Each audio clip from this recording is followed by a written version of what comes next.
It's great to be back with all of you for this week's presentation. For 16 months, we've been working to respond to the conditions of the pandemic. And I wish to talk today about the practical assumptions that have informed our decision-making over this period. Last year, we developed a set of practical assumptions, and these have provided a common framework for us to make decisions and plan for the future, even while the conditions of the pandemic continue to evolve.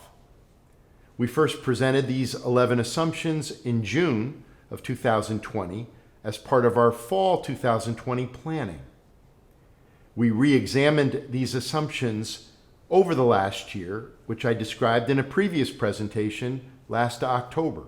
As we prepare for this coming semester, we have again revised and updated our assumptions based on our experiences over the past year and what we have learned about COVID-19.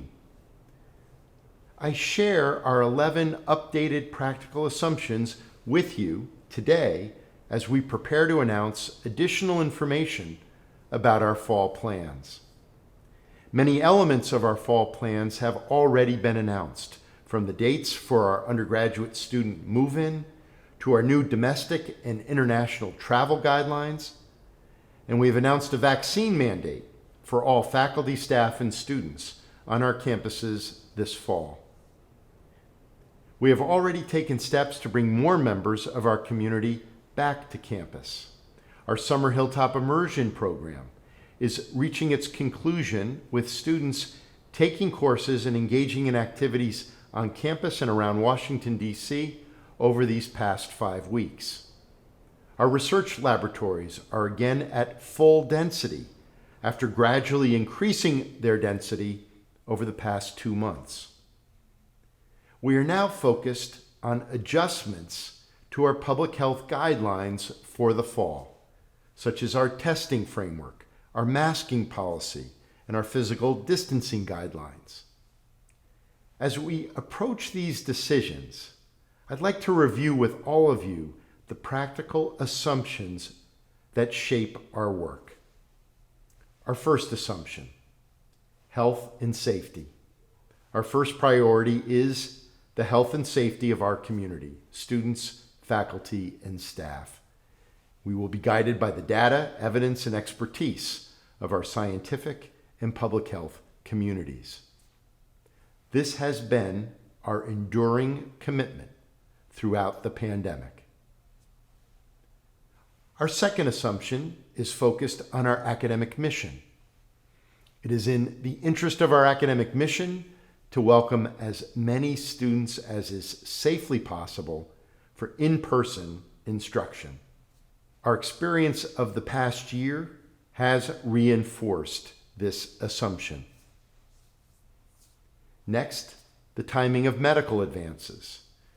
Continuing medical advances, including safe and effective vaccines, widespread testing, and medical therapies, will be important as new variants of COVID-19 emerge. We have revised this assumption to reflect the current state of medical research and the key issues we anticipate over this coming year. Last year, we understood it was unlikely a vaccine would become widely available within the time frame to impact the academic year. This was incorporated into our assumptions. In these first months of 2021, we have seen widespread vaccine access in the United States, as well as new therapies to treat COVID-19. Vaccines have been proven safe and effective, and we are able to provide vaccine access on our campuses for the members of our community. Now, when we look at the future medical advances, we are focused on a few issues: the emergence of new variants, how well vaccines perform against variants, overall vaccine levels, which can guard against the emergence of new variants, as well as treatment methods against COVID-19. Our next category is our layered public health framework. We will be able to implement a layered public health framework with updates for 2021-22. Now, over the past year, we have implemented a layered public health program. The development of vaccines with strong protection has enabled us to begin to adjust this framework. We will continue to review and update our public health program based on national and local guidelines and the guidance of our Public Health Advisory Group, a multidisciplinary group of experts here at Georgetown who have helped to guide us through these last 16 months. As we head into the new semester, we will be announcing further adjustments to our layered public health framework. Our public health program relies on adherence. Effective health and safety measures depend on the active participation by members of our community. As we make changes to our public health program, we will continue to encourage and expect our community to fully participate in these measures in order to protect our entire community. Our next practical assumption focuses on our mode of learning. It is our intention that course modality will be primarily in person this fall, while remaining capable of providing hybrid and virtual experiences for members of our community who may continue to be impacted by the pandemic. Turning now to our understanding of the varying impact of the pandemic, we continue to be attentive to the implications of COVID-19, which can be experienced differently in severity across the members of our community. We will exert special effort to anticipate and address these differences. In the past year, we have paid special attention to those in our community who have responsibilities for dependent care or who were impacted by school closures.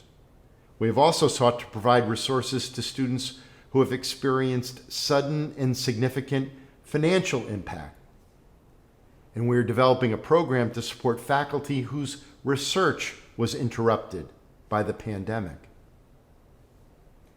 Turning now to our next assumption, the differentiation of our academic programs, we will be adaptive to the differences across our academic programs. The needs of law, medicine, and graduate education can differ from those of undergraduate and residential students.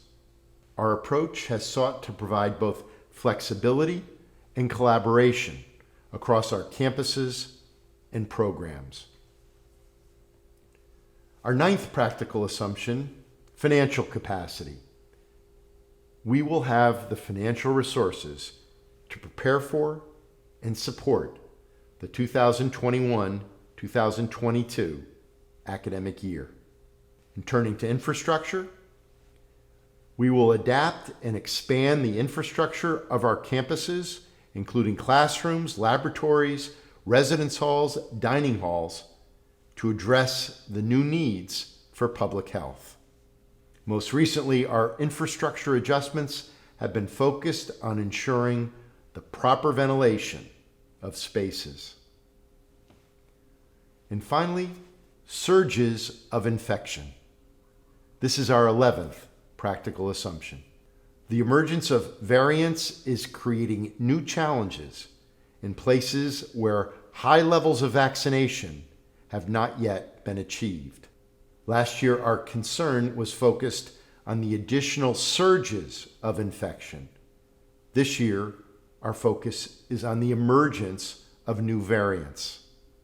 New variants are most likely to emerge in places where COVID-19 is continuing to circulate, in places where vaccination rates are low. This is a serious concern in our long-term response to the pandemic.